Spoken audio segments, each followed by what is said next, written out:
В описании вы всегда можете найти мою ссылку для доната у официального партнера игры магазина BuffBuff. И здесь действительно самые низкие цены.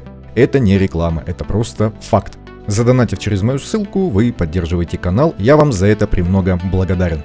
Всем здравствуйте, мы на глобальном сервере, у нас 24-й день. И остается еще более 4 дней до конца первой недели континентального испытания. Ну а фрагмент сокровищницы заканчивается на 1 день позже. Но уже сейчас у некоторых людей, если повезло с характеристиками с дополнительными, можно забирать вашу вещь из кузни. Что мы здесь куем на этот раз? Все как обычно, вопрос сугубо индивидуальный. В первую очередь это зависит от того, какая у вас команда основная, во вторую от того снаряжения, которое у вас уже есть. В следующем сезоне у нас недоступны станут вот эти вот 2 мифических эффекта.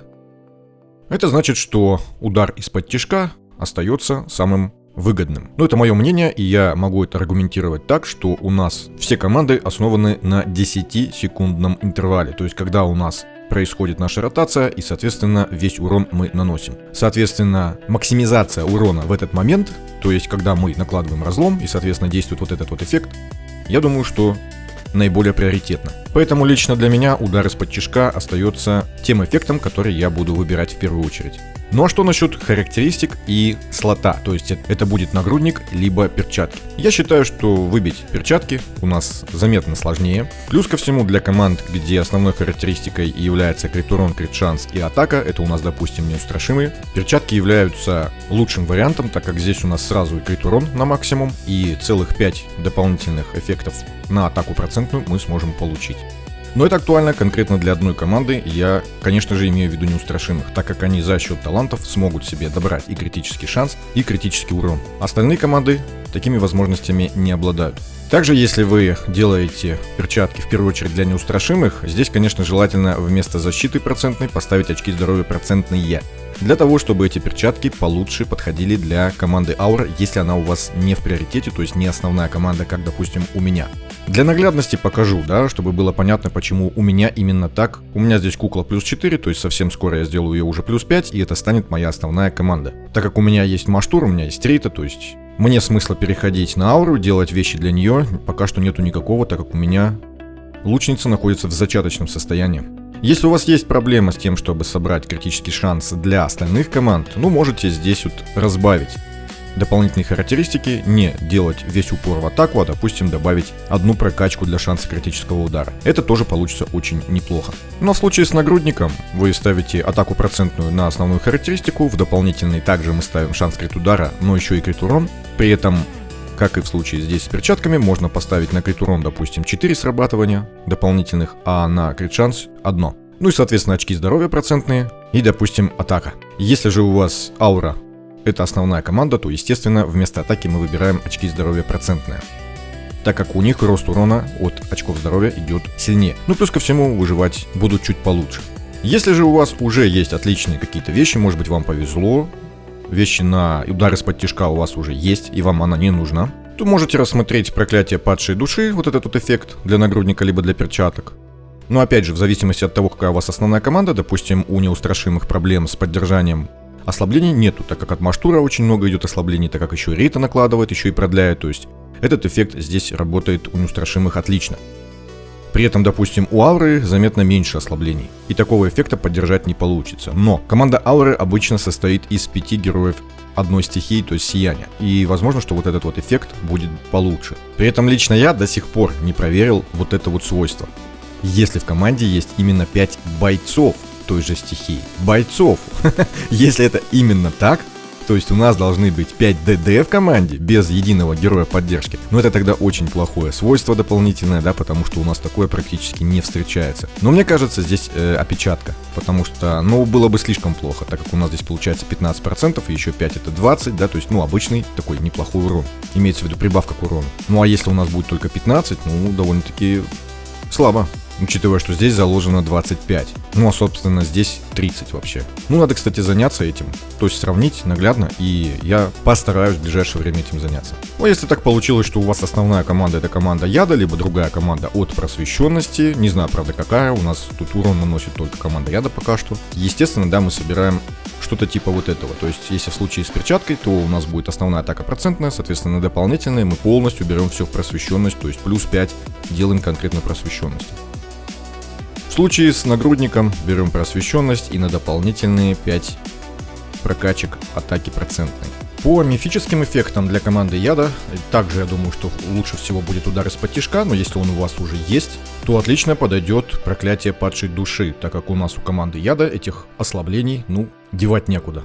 Насчет верхних слотов, считаю, что ни в коем случае нельзя делать верхние слоты. Нет, конечно же можно, единственное, что поймать хорошие характеристики дополнительные на верхние слоты, то есть шлем либо оружие, гораздо проще. Так как у нас с гарпи падает и то и другое, плюс ко всему с помощью кристаллов усиления мы можем увеличить шансы на нужные дополнительные характеристики. Плюс ко всему у нас тут есть разные сундуки, которые мы будем получать в течение сезона. И по моему опыту с этих сундуков гораздо лучше получаются вещи, чем имеется в виду верхних слотов, чем вот нижних. Нижние сколько я не брал, почти всегда мусор. Ну и конечно не забываем про ледяной взрыв, если вдруг у вас основная команда ледяной взрыв, да, я думаю, что вам нету смысла говорить об этом, но если вдруг вы совсем-совсем такой новичок, который получил команду, но до сих пор не знает, во что одевать. Билдель у нас очень любит шанс крит удара, поэтому ей нужны перчатки на шанс крит удара. А на дополнительную характеристику лучше брать не критический урон, а атаку. Либо разбавлять, то есть делать атаку процентную и критический урон. Но лучше атаку. А для нагрудника также у нас атака процентная идет на основную характеристику и на дополнительную идет шанс крит удара. И естественно одну характеристику нужно на критический урон. Насчет мифического эффекта для ледяного взрыва, в первую очередь это тоже удар из-под тишка, но во вторую скорее проклятие падшей души. Почему именно оно, а не умиротворение демонического глаза? Потому что, во-первых, здесь и максимум выше, то есть 25%. Во-вторых, чаще всего у ледяного взрыва ослаблений хватает. То есть там и голем, либо джин, когда у нас один герой поддержки. Также там есть этерил, который ставит вместо Зорака. Она накладывает ослабление. Плюс ко всему, если у нас связь стихий какая-то, да, и мы там, допустим, используем Агока, либо Рейту, то у нас опять же количество ослаблений увеличивается. И, собственно, Орел. Орел с первым пробуждением, если вдруг он у вас есть, и у вас топовый вариант команды ледяного взрыва, то он тоже будет накладывать еще и штраф атаки. Так что вот это проклятие падшей души выглядит перспективней. И, собственно, все. Тут больше, в принципе, сказать нечего. Единственное, что я говорю, да, у меня здесь процентная защита, хотя я сказал, что лучше очки здоровья здесь процентные брать, чтобы эта вещь потом подходила лучше для ауры, да, то есть немножечко больше урона у ауры будет команды. У меня здесь эта характеристика, потому что я просто ошибся, да, а уже когда прокачал вещь, то есть сейчас мне повезло с характеристиками, они около максимальные, и я не хочу пробовать сбрасывать ковку, я не хочу заново пытаться их прокачать, потому что вполне возможно, что на этот раз у меня не получится так быстро это сделать, и мне придется ждать, а я ждать просто не хочу. А вы, если еще только куете, то да, лучше тогда очки здоровья здесь сделать. Опять же, в случае, если команда ауры, как и у меня, у вас не основная, а основная, допустим, неустрашимая. Давайте немножечко глянем, что у нас здесь в Китае в топе происходит с этими вещами. Здесь у нас топ-1 команда неустрашимых, и вот у нас Мадам Кукла. И у него с прошлого сезона, с 6-го, перенесена вот такая вот вещь, перчатки. Это у нас критический урон. Основная характеристика дополнительные, 4% атаки видим. И 1 критический шанс. Он вот так вот разбавил. Такая вещь получается, более универсальная. А в этом сезоне он сделал нагрудник, видим, на удар из-под тишка. Процентная атака основная и, соответственно, 5 прокачек критического урона на дополнительную характеристику. Здесь у него критический шанс, без прокачки, защита процентная и простая плоская атака. Топ-2 у нас здесь с ледяным взрывом. Давайте посмотрим, что сделал он. Это у него с 6-го сезона для Билдель, как я уже говорил, да, критический шанс на все деньги. То есть основная процентная атака и дополнительных 5 критических шансов.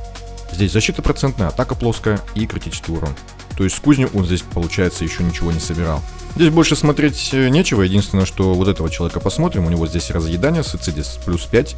И вещь он сделал для Сицидис вот такую вот. Видим, что 5 срабатываний, прокачек для критического шанса. Атака процентная, атака плоская, и здесь сопротивление. Он выбрал сопротивление, я так понимаю, чтобы бить боссов. Ну, чтобы проще было собрать сопротивление. Тоже как вариант. С прошлого сезона у него вот такая вот вещь, он разбавил прокачку. Здесь у него 2 критических шанса и 3 критических урона. Сопротивление и атака плоская. Тоже удар из-под тишка, а здесь он выбрал, так как это у нас разъедание с рейтой, да, здесь проблем с ослаблениями нету.